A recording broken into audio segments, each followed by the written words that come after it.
Hey everyone, and while you're watching this preview, welcome to part 3 of me solo backpacking across Japan. In this episode, I'm gonna be heading back to Miyajima Island, so if you want to see some samurai related stuff and some traditional Japanese places, you're gonna love this episode. Today, I wanted to start this vlog by giving you guys a quick room tour and also showing you this incredible view of Miyajima Island.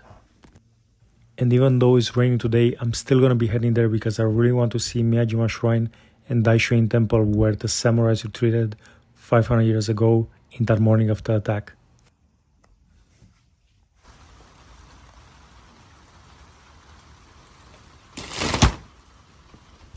And it's 11:30 and I have a 15-minute walk to the ferry port. Oh, and over here in the distance you can actually see the torii gate. Nice. If you're coming from Hiroshima by tram, that's where you're gonna be dropped off at, and right in front of me is the ferry port. And for those of you that missed it in the last episode, the ferry ride is only 180 yen, or about $1.35. And there's ferries going to and from Thailand every 20 minutes, and to cross takes about 10 minutes.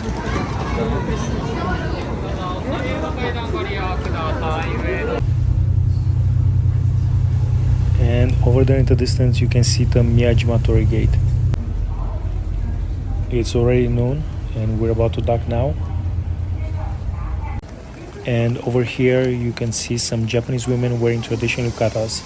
And this is something actually fairly common on Miyajima Island and also in Kyoto. Not so common in Tokyo or Osaka unless there's a festival.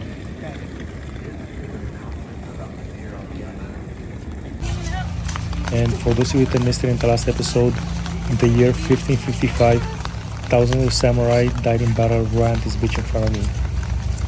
And in that morning of the attack, the remaining samurai retreated to Daishoin Temple, where I'm about to visit.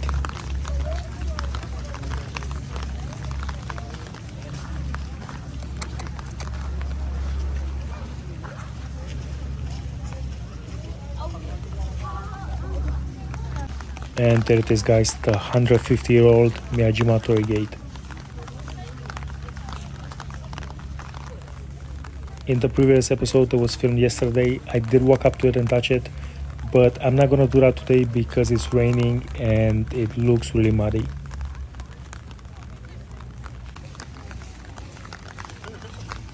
I'm gonna start making my way now towards Miyajima Shrine. The Miyajima Shrine is said to have been erected in the year 593, supposedly by Saeki Kuramoto during the reign of Empress Suiko. However, the present shrine has been popularly attributed to Taira no Kiyomori, a prominent noble of the imperial court and later chancellor. It is said he built it in the year 1168.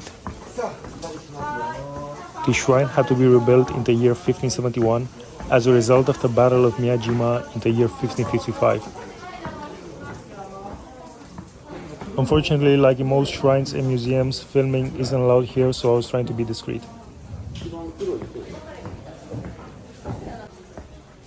And just try to imagine it that hundreds of years ago, samurai were walking right on these corridors. What I always found fascinating is that you can take two completely different groups of people and leave them alone, isolated on an island. I live in England, and 500 years ago, the British Empire had kings, castles, and knights. And the Japanese had kings, castles, and samurai. I find those similarities really fascinating.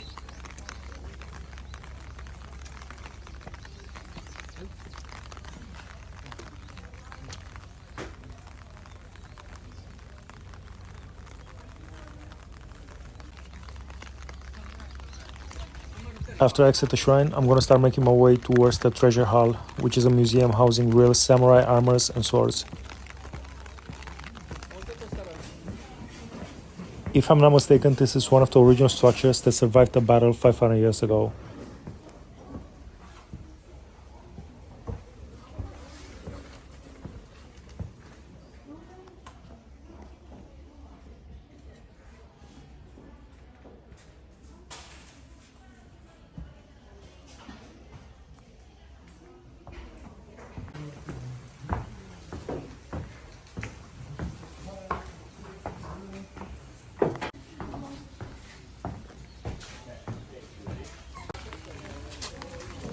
The treasures hall is right on the left, and I'm gonna go there in just a minute after I see this small couple of shrines located at the exit of Miyajima Shrine. And this gate is probably over 500 years old.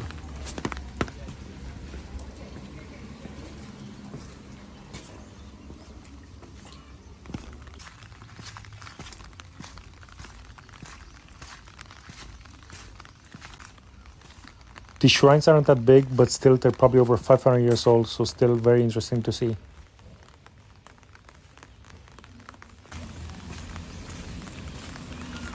Now it's time to head inside the treasures hall, and even though filming isn't allowed there, I still managed to get some great video.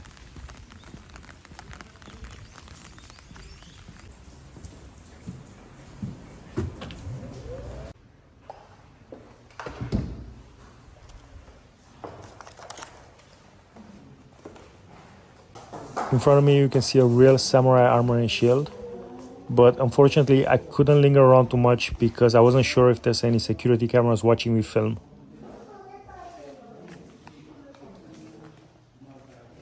And that's an original tile that was used for Senjokaku in 1587, and it's my next stop right after I exit this museum.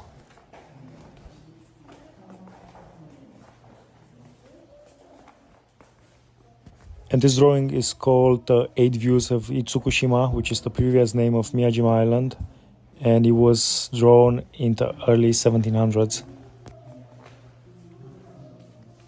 And over here you can see real samurai helmets and face masks that were donated by the samurai to the shrine, some of them dating back to as early as 800 years ago.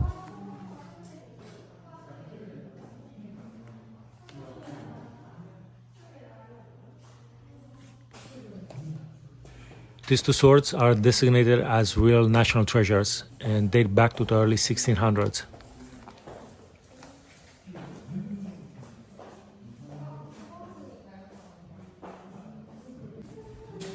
And over here you can see a real samurai knife that surprises me that it's not a tanto. And over here, two more samurai swords. If I'm not mistaken, Miyajima Island actually holds approximately 200 samurai swords. They're just not for exhibition here.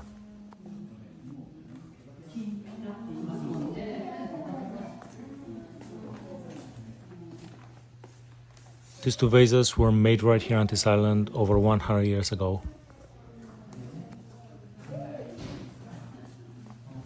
And this horse saddle right here, if I'm not mistaken, is over 500 years old.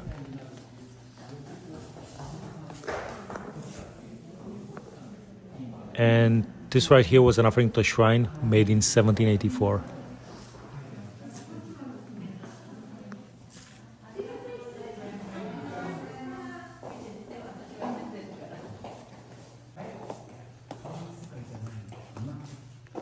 And just look at this gorgeous katana right here. I would love to own something like this in the future.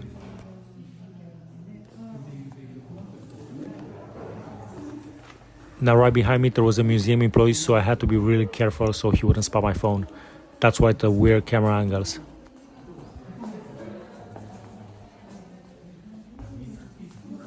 Sadly, a lot of this artwork in the treasures hall doesn't have English explanations, and I can't read Japanese yet, so unfortunately I can't tell you that much about them.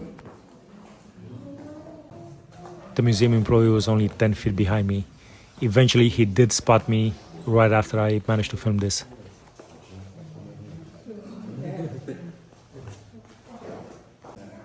Now this wood block right here dates back to the 1380s and was used as a stamp.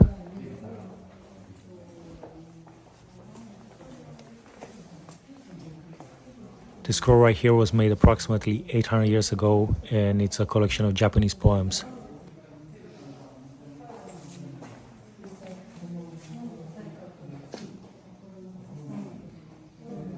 This musical instrument was believed to have been a personal possession of Emperor Takakura in the 12th century.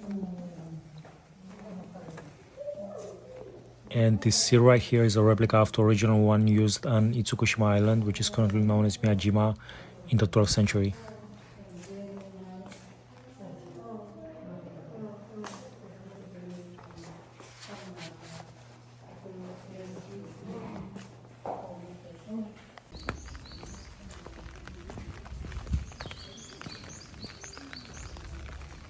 So I just got told off because there's no photography or filming inside, but that never stopped me before. Now remember that piece of tile that I touched earlier? That's part of the roof of Senjokaku, and it's where I'm heading to next. Senjokaku was built by a samurai in 1587. Isn't it incredible that this wooden structure is 436 years old and is still standing? Konnichiwa.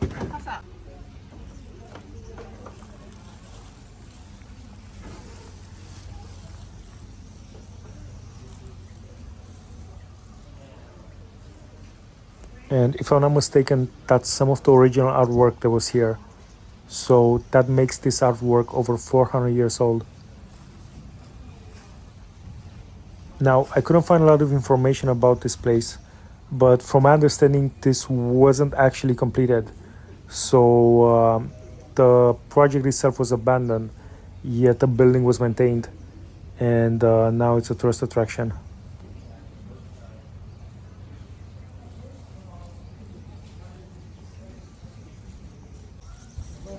And just look at that incredible view, and it's the same view that those samurais had almost 450 years ago.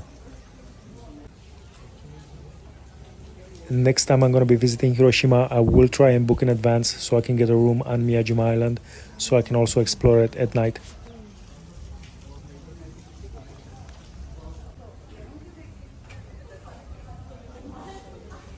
My goal is, after I become fluent in Japanese, to rewatch this video and try and translate this.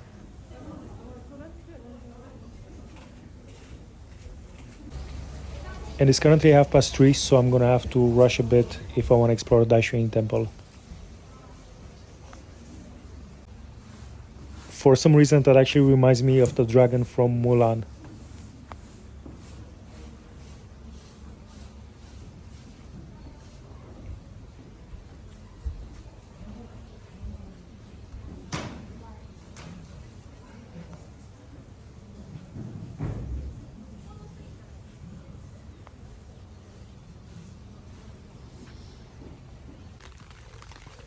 And now making my way towards the Daishonin Temple, where the samurais retreated in that morning of 1555. The Battle of Miyajima was the only battle to be fought on the sacred island. The entire island is considered to be a Shinto shrine, and no birth or death is allowed on the island. Extensive purification rituals took place after the battle to cleanse the shrine and the island of the pollution of death. And for those of you that missed it in the previous episode, on the morning of 15th of October 1555, 1,500 troops belonging to a Mori army arrived on the island in secret during a thunderstorm and attacked the Sue forces. Caught completely by surprise, many of the Sue samurai scattered in disarray. Many more thought that defeat was inevitable and committed seppuku. Also, hundreds of samurai tried to swim to the mainland and drown in the attempt. The samurai general, along with his son and 100 samurais, retreated in the mountains, and the remaining samurai forces retrieved right here to Daishonin Temple. 3 days later, the resistance ended at a cost of about 4,700 dead. And even though the general of the Sue forces, Sue Harukata, managed to escape in the mountains with his son, he thought that escape from the island was not possible, so he also committed suicide by seppuku. In the previous episode, I did question why he didn't just try to swim for it.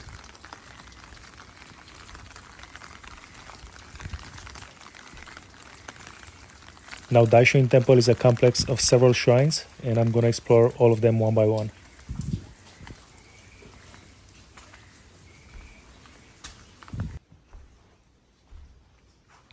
And over here on the wall, you can see a picture of the Dalai Lama.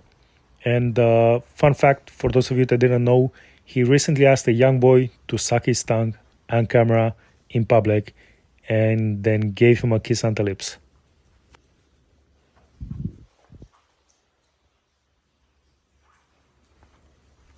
But yeah, getting back to exploring this shrine, even though I'm not a Buddhist, I really appreciate the beauty of this place.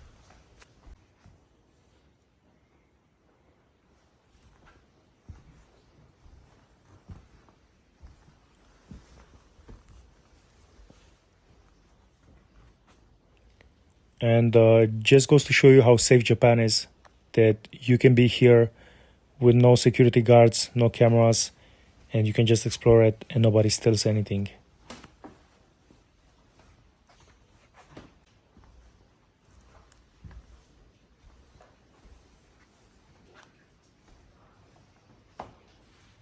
And those cans of fruit right there, even though it's pretty obvious, are offerings.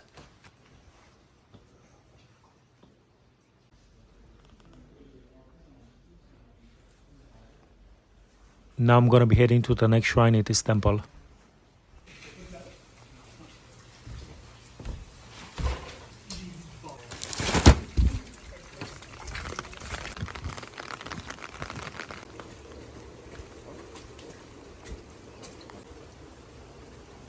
If I see any shop that sells this kind of statues, I'm definitely gonna buy one.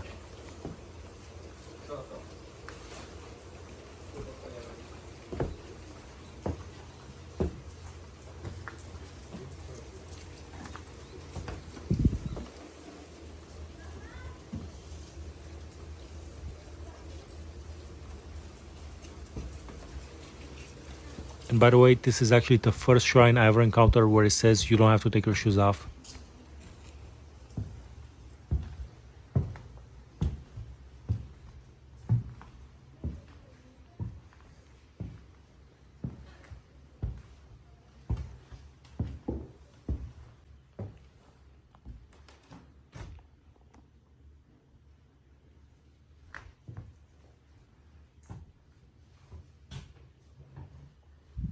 Again, just goes to show you how safe Japan is, that you can just explore here with no cameras and no security guard.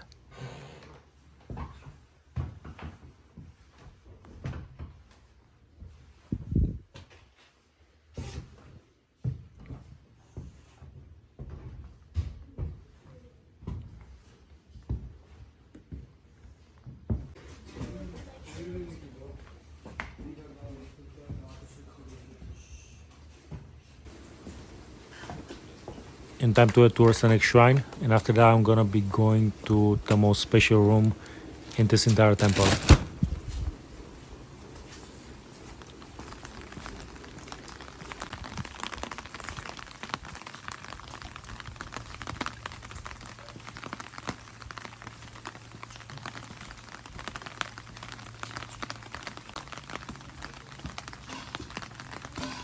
And this is the final shrine before I visit that special room. And over here, what was funny is that there were two identical pairs of shoes to mine, so I had to leave mine under the rack.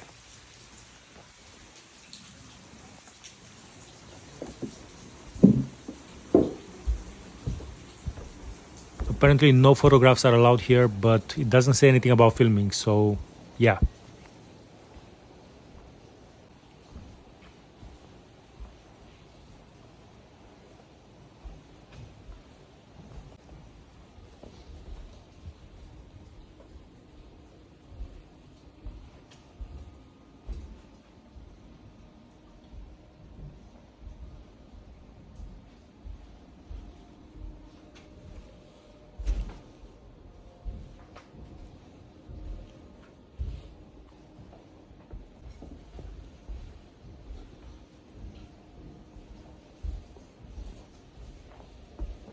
I was curious what was behind this door, but turns out it's just a balcony.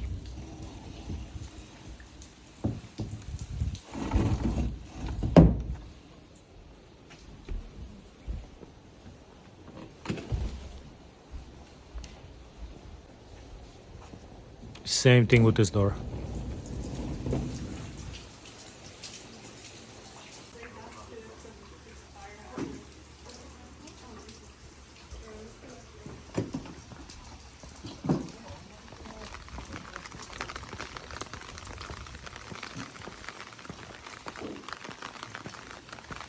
And over here you can see even more food offerings.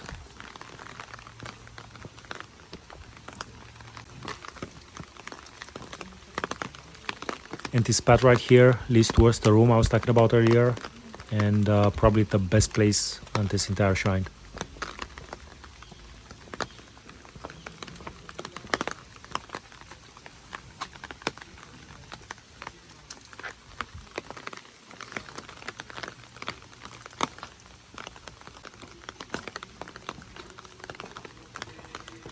And there it is, guys. I did hear that chant, so I wasn't sure if there was some sort of prayer session or something in progress, but luckily there wasn't.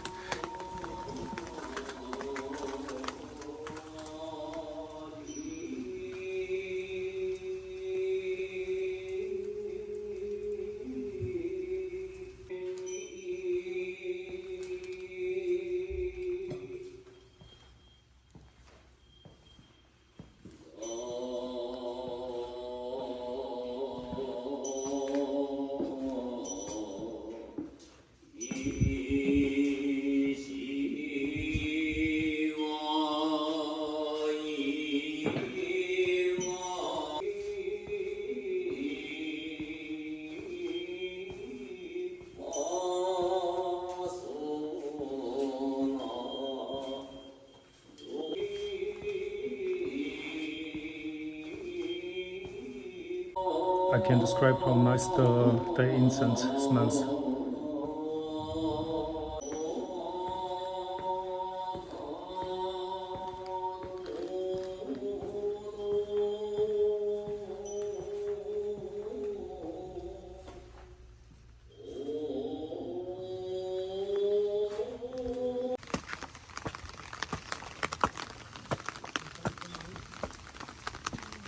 And I know I said that that room's the last place I'm going to be visiting, but I actually forgot about this small shrine right here that I'm just going to give a quick walk around.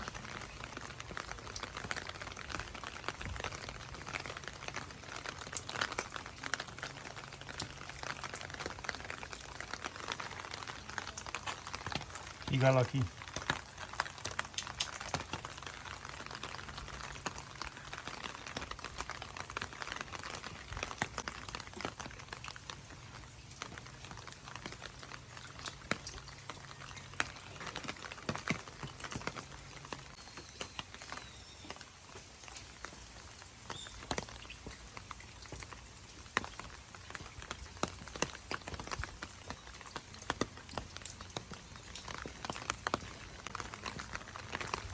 And that was it for Daishin Temple, and I'm gonna start making my way back towards the Miyajima Torii Gate and the ferry port.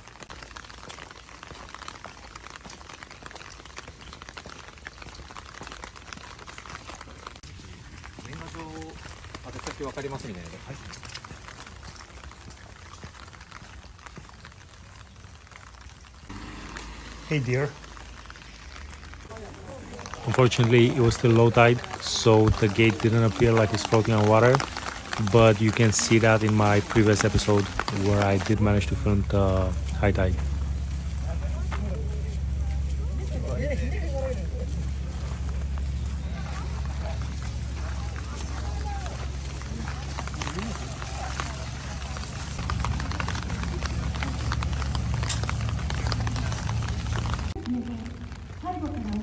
Back to the ferry port terminal, and I'm gonna go get some food and then head back to my Airbnb.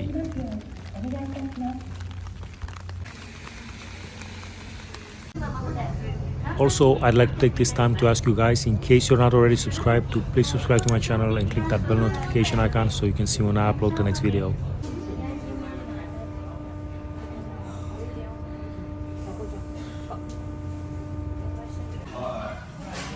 I decided to try this restaurant, and just look at these prices: 799 yen for that meal, which is about $5 US.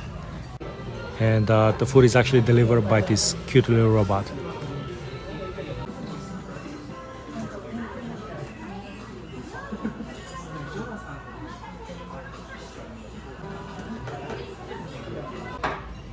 This entire meal was about $7 and the food was delicious.